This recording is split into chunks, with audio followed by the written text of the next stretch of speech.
choose a sensor site and disinfect it first. The abdomen is the first choice for your sensor site.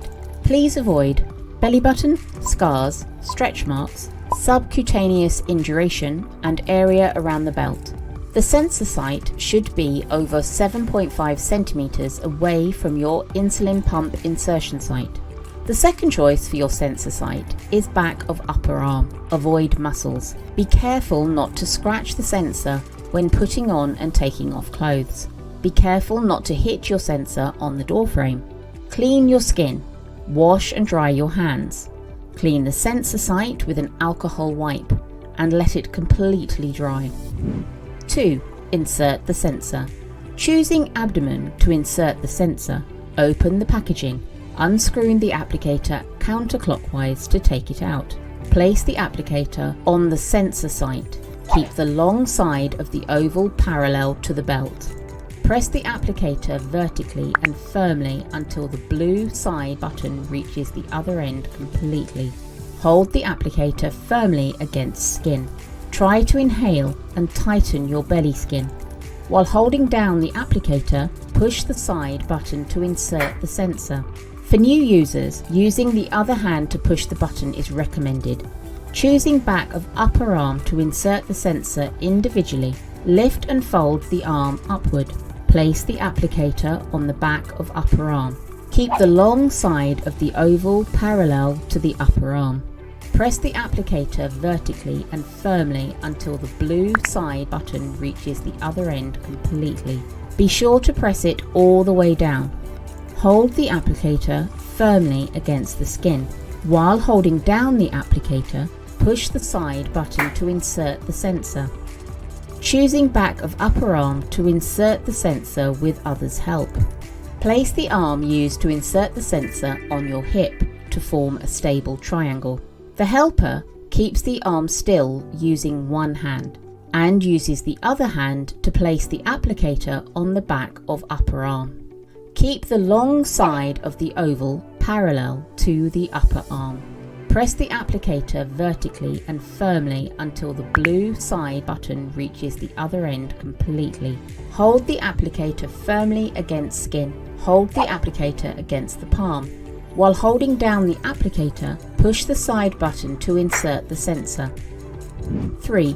After inserting the sensor, keep holding down for 3 seconds to make sure the sensor is secure before removing the applicator. Rub around the edge of the patch with your fingers. Attach your transmitter into the sensor within 30 minutes. Make sure the transmitter and the sensor are properly attached and there is no excessive gap in between. If you have oily skin or high activity level or sweat a lot, using an overpatch is recommended.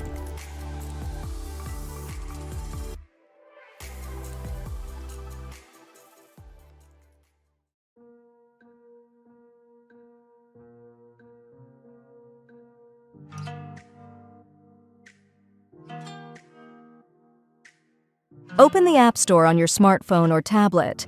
If you are using the App Store, enter BUZUD Reimagined Healthcare in the search bar. Install the application and wait for it to finish downloading.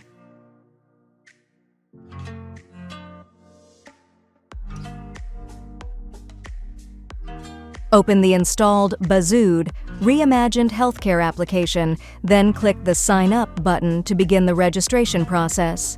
You should receive a one-time password, OTP, to fill in for verification. After verification, follow the prompts on the screen to set up your account password and other necessary information. Then, submit the form to complete the registration. Open the BUZUD Reimagined Healthcare application and click on the My Devices option on the main interface. Then, click on the plus sign in the upper right corner of the interface. This will display a list of devices that can be added. Select your purchased CGM from the list to enter the device binding process. After entering the product code, you will be directed to this page. Once your Bluetooth is switched on, the Connect button will turn blue and you can add your device.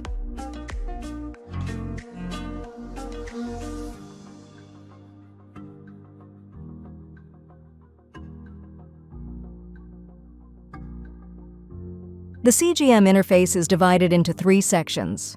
The first section displays the current blood glucose reading, time of measurement, sensor status, remaining sensor life, and transmitter PIN code. The second section shows recent blood glucose readings. Users can swipe left or right on the chart to view up to 14 days of historical data. The last section includes the notepad function and sensor settings. Users can recover data from the period of interruption by clicking the Upload Sync button. Users can access the notes by clicking the Add Note button. The notepad function can record your dietary intake, medication, and physical activities, assisting users in tracking and managing daily activities related to their blood glucose levels. When calibrating, we recommend logging at least 3 blood glucose readings per hour until a stable pattern is observed. Calibration cannot be performed within the first 6 hours after inserting the sensor, as the probe requires time to fully immerse in the interstitial fluid after insertion. Users can calibrate the data by clicking the Calibrate button.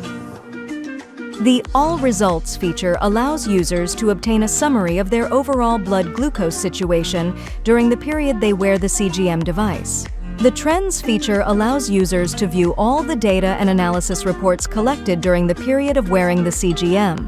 For CGM users, here are several key indicators. The estimated glycated hemoglobin is calculated based on sensor glucose readings and is used to evaluate long-term glucose levels. The mean blood glucose is the average of all sensor glucose readings during a specified monitoring period. It is used to evaluate long-term blood glucose levels. Time in range is the time or percentage of time that glucose readings are within the target range. The ambulatory glucose profile is a graph that shows daily glucose patterns during a CGM monitoring period. At least 5 days of sensor data is needed to generate an AGP. The low blood glucose index is used to assess the degree of risk of developing severe hypoglycemia. The trend arrow shows the trend of blood glucose levels, such as rising, falling, or stable. When using a CGM system, the sensor may display various status icons. Monitoring indicates that the sensor is actively monitoring blood glucose levels. Sensor warming up shows that the sensor is in its warm-up phase and is not yet providing blood glucose readings. Sensor error flags when the sensor's connection to the receiving device has been lost. Sensor stabilizing is a state in CGM systems that occurs when the sensor is newly activated or calibrated, where it is adapting to the internal body environment and adjusting its parameters for accurate blood glucose readings. This requires some time, possibly lasting several hours. Change a new sensor is a warning in CGM systems to replace the sensor. This status appears when the current sensor reaches the end of its designed lifespan or if the sensor is malfunctioning. Users can customize various alerts to effectively manage their blood sugar levels. Users can define alert frequency, which sets how often they receive notifications or alerts. Low blood sugar alert, which sets thresholds for low blood sugar levels to receive timely warnings. High blood sugar alert, which defines limits for high blood sugar levels to get alerted. Rapid rise or fall in blood sugar alert, which configures alerts for quickly rising or falling blood sugar levels. These customizable settings help users stay informed and react promptly to changes in their blood sugar, crucial for effective diabetes management. Users can access the Linkup Assistant by tapping on Settings. Users can initiate a request to link with their guiding physician by entering the physician's email in the settings under Assistant Name. After submitting the request, users wait for the physician's approval. Once a physician approves a user's request, they will have real-time access to the user's CGM data. This enables physicians to better monitor and guide users in managing their blood glucose levels.